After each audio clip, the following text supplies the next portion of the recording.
नमस्कार, खबरों की खबर में आपका स्वागत है। हमारे देश में महिलाएं तरह तरह की प्रताड़ना का शिकार होते रहती है। दहेज के लिए प्रताड़ना सबसे अधिक प्रचलन में है और देश भर की अदालतें इन मामलों से भरी हुई है। लेकिन एक महिला परिजन द्वारा ही महिला की ही दूसरी महिला रिश्तेदार की प्रताड़ना के मामले भी बहुतायत में हैं, जिन पर कम ही बात होती है। इलाहाबाद हाईकोर्ट ने हाल ही में एक अहम फैसला सुनाया है, जो इस तरह की महिलाओं को राहत दे सकता है। कोर्ट ने कहा है कि अगर कोई बहू अपनी सास के साथ मारपीट, मानसिक उत्पीड़न या दुर्व्यवहार करती है तो सास भी घरेलू हिंसा से महिलाओं का संरक्षण अधिनियम 2005 के तहत शिकायत दर्ज करा सकती है। यह फैसला न्यायमूर्ति आलोक माथुर की एकल पीठ ने सुनाया। मामला लखनऊ का है, जहां एक सास ने अपनी बहू के खिलाफ घरेलू हिंसा की शिकायत की थी। शिकायत में कहा गया था कि बहू अपने पति यानी सास के बेटे पर मायके में रहने का दबाव बना रही थी और सास ससुर समेत परिवार के अन्य सदस्यों से दुर्व्यवहार कर रही थी। यहाँ तक कि बहू ने सास को झूठे मुकदमे में फंसाने की धमकी भी दी थी। इस पर लखनऊ की एक अदालत ने बहू और उसके परिवार के सदस्यों को समन जारी किया। इसके खिलाफ बहू ने हाईकोर्ट में याचिका दायर कर समन को चुनौती दी। बहू के वकील का तर्क था कि सास की शिकायत केवल जवाबी हमला है, क्योंकि पहले बहू ने ही ससुराल वालों के खिलाफ दहेज और घरेलू हिंसा का मामला दर्ज कराया था। हाईकोर्ट ने दोनों पक्षों की दलीलें सुनने के बाद कहा कि घरेलू हिंसा कानून का उद्देश्य सिर्फ बहुओं को ही नहीं है, बल्कि हर उस महिला को संरक्षण देना है जो परिवार के भीतर शारीरिक या मानसिक हिंसा का शिकार हो रही है। कोर्ट ने साफ कहा, अगर सास को बहू या परिवार के किसी और सदस्य से प्रताड़ना मिलती है तो वह भी इस कानून के तहत शिकायत दर्ज करा सकती है। कोर्ट ने यह भी जोड़ा कि यह कानून महिलाओं के संरक्षण के लिए बना है और इसकी व्याख्या संकीर्ण नहीं बल्कि उदारता पूर्वक की जानी चाहिए। पिछले दिनों इलाहाबाद हाईकोर्ट ने काफ़ी अच्छा फैसला दिया, अहम फैसला दिया है। माइलस्टोन साबित होगा ये। जहाँ तक ये फैसला है ये काफ़ी महत्वपूर्ण है और एक नया बदलाव डोमेस्टिक वायलेंस एक्ट में हमको इससे दिखाई देता है। पहले जहाँ एक पक्ष सामने वाला पुरुष होना ज़रूरी होता था, यानी इसमें पुरुष आवेदन नहीं कर सकते थे। महिलाएं अगर आवेदन करती हैं तो उनके जो प्रतिपक्ष होगा वो एक पुरुष होना चाहिए, आरोपी पुरुष होना चाहिए था। इससे थोड़ा सा लगता है, जैसा अभी तक जजमेंट पढ़ने के बाद ऐसा लग रहा है कि इसमें ये छूट है कि दो महिलाएं भी आपस में एक दूसरे के ऊपर आरोप लगा सकती हैं और ज़रूरी नहीं है कि आरोपी जो है वो पुरुष ही है हो। तो इस मामले में एक अच्छी बात है।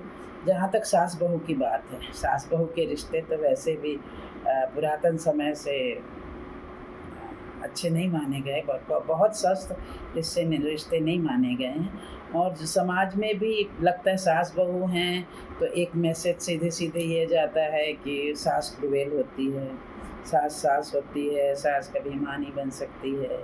ठीक बात है, सास माँ नहीं बन सकती, माँ माँ होती है।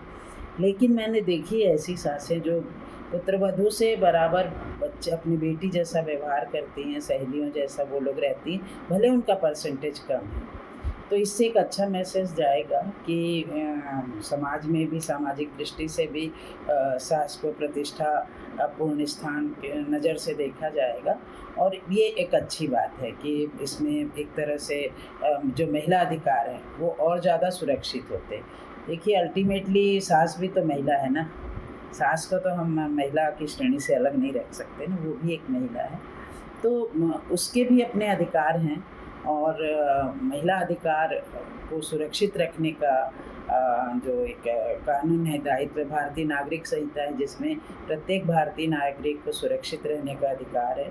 तो वो इसमें उसको केवल सास होने के नाते वो इससे वंचित हो रही थी, या ननंद पे भी ये लागू होगा। ननंद को अगर भाभी प्रताड़ित करती है तो भी अब उस कोर्ट जा सकेगी। तो ये एक इसमें अच्छी बात मुझे दिखाई दे रही है और एक अच्छा मैसेज जाएगा। डोमेस्टिक वायलेंस में आमतौर पर एक छत के नीचे रहने वाले परिवार के लोग ही शामिल होते हैं, लेकिन अपने फैमिली कोर्ट के अनुभव में मैंने देखा कि सास कभी भी सास बहू साथ में नहीं रहे, बहू पति के साथ दूसरे प्रदेश में रहती रही, लेकिन जब डोमेस्टिक हिंसा की या दहेज प्रताड़ना की बात आई तो सास को भी उसमें लपेटा गया। संभवतः जुडिशरी में भी इस तरह के अनुभव हुए होंगे कि इस तरह से चीज़ें हो रही हैं तो एक ये अच्छा काम कदम है और इससे महिलाओं के अधिकारों पे और सामाजिक दृष्टि से भी एक ये इसको सकारात्मक रूप में लेना चाहिए। जहाँ तक छत्तीसगढ़ में महिलाओं के साथ अब होने वाले अपराध हैं, घरेलू हिंसा अपराध हैं, एक तो डोमेस्टिक वायलेंस एक्ट में अभी भी काफ़ी सुधार की ज़रूरत है। ये केवल एक प्रोटेक्शन देता है, बाकी इसमें ऐसा बहुत कुछ इस तरह से नहीं है कि वो उसमें कुछ सबमिशन की और ज़रूरत है और हम लोग चाहते हैं, कोशिश करेंगे कि ऐसा कोई हम ड्राफ्ट तैयार कर सकें। अब इसे थोड़ा और समझने के लिए कोर्ट के आदेश की कॉपी के अनुसार मामले की पृष्ठभूमि आपको बताते हैं। दरअसल गरिमा और उनके 5 रिश्तेदारों ने हाई कोर्ट में यह याचिका दाखिल की थी कि वे लखनऊ की एक अदालत द्वारा 13 सितंबर 2024 को जारी समन को रद्द करवाना चाहते थे। यह समन एक घरेलू हिंसा के मामले में जारी किया गया था। गरिमा की सास सुधा मिश्रा ने घरेलू हिंसा से महिलाओं के संरक्षण अधिनियम 2005 की धारा 12 के तहत दाखिल किया था। आरोप थे कि शिकायत के अनुसार गरिमा की शादी शिकायतकर्ता के बेटे से हुई थी। शादी के बाद गरिमा ने अपने पति पर रायबरेली में अलग रहने का दबाव बनाया। जब पति ने इनकार किया तो गरिमा ने उसके साथ साथ अपने सास ससुर और परिवार के अन्य लोगों से दुर्व्यवहार शुरू कर दिया। शिकायत में यह भी कहा गया कि गरिमा और उसके परिवार के अन्य सदस्य 30 जून 2024 को घर में घुस आए और जबरदस्ती गहने व नकदी ले गए। याचिका में गरिमा के वकील का कहना था कि यह मामला बदले की भावना से दर्ज किया गया है, क्योंकि गरिमा ने पहले ही अपने पति और ससुराल वालों के खिलाफ 498A, 323, 504, 506 आईपीसी और दहेज निषेध अधिनियम की धारा 3/4 के तहत एफआईआर दर्ज की थी। इसके अलावा गरिमा ने धारा 125 सीआरपीसी के तहत भी एक आवेदन दिया है, जो यह विचाराधीन है। उन्होंने यह भी तर्क दिया कि सास यानी शिकायतकर्ता घरेलू हिंसा कानून के तहत आवेदन दाखिल करने के योग्य नहीं है। अब इस पूरे मामले में कोर्ट ने साफ किया कि शिकायत में घरेलू हिंसा के आरोप साफ तौर पर मौजूद हैं, जैसे मानसिक और शारीरिक उत्पीड़न, धमकी और संपत्ति छीनना। ट्रायल कोर्ट ने जो समन जारी किया वह रिकॉर्ड में उपलब्ध तथ्यों को देखकर पूरी तरह उचित था।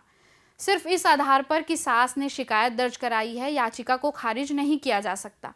घरेलू हिंसा कानून की धारा 12 के तहत कोई भी महिला जो आरोपी के साथ घरेलू रिश्तों में रही हो आवेदन दाखिल कर सकती है। सास भी एक साझा घर में बहू के साथ रहती है और अगर उसे प्रताड़ित किया गया है तो उसे भी इस कानून के तहत सुरक्षा का अधिकार है। कानून की परिभाषाओं में पीड़ित महिला, घरेलू संबंध, साझा घर जैसी शर्तें स्पष्ट हैं और उनमें सास भी आ सकती है। कोर्ट ने कहा कि शिकायत में घरेलू हिंसा के आरोप प्रथम दृष्टया साबित होते हैं। ट्रायल कोर्ट का समन जारी करना उचित था। याचिकाकर्ता के तर्कों में कोई कानूनी दम नहीं है, इसलिए सीआरपीसी की धारा 482 के तहत दाखिल यह याचिका खारिज की जाती है। इस फैसले से यह स्पष्ट हो गया कि अब सिर्फ बहू ही नहीं बल्कि सास भी घरेलू हिंसा कानून के तहत कानूनी मदद ले सकती है। कोर्ट ने ट्रायल कोर्ट द्वारा जारी समन को सही ठहराते हुए बहू की याचिका खारिज कर दी। यह फैसला महिलाओं को न्याय दिलाने की दिशा में एक बड़ा कदम माना जा रहा है, खासकर उन बुजुर्ग महिलाओं के लिए जो पारिवारिक विवादों में अक्सर चुप रहकर प्रताड़ना सहती रहती है। खबरों की खबर में फिर होगी बात। नमस्कार।